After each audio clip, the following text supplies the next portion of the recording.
السلام عليكم يا جماعة. النهاردة هنتكلم عن مباراة القمة المنتظرة بين الأهلي والزمالك في دوري النايل، والكل عشاق الكورة مستنيينها بفارغ الصبر.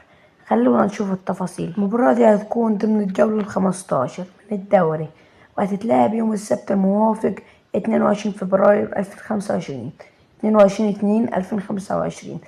التوقيت الساعة 7 مساء بتوقيت القاهرة، وكالعادة ملعب القاهرة الدولي هو اللي هيستضيف القمة. مباراة زي دي دايما بتكون لها أهمية كبيرة، سواء في ترتيب الدوري أو حتى في المنافسة التاريخية بين الفرقتين. كل فريق هيبذل قصارى جهده علشان يحسم النتيجة لصالحه. مش بس كده، دي كمان فرصة لكل فريق علشان يظهر قوته للجمهور.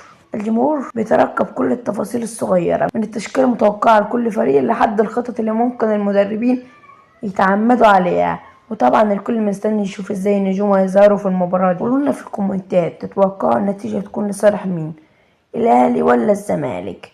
وكمان شاركوا الفيديو مع أصحابكم علشان نشوف رأيهم. ما تنسوش اللايك والاشتراك لو عجبكم الفيديو. سلام.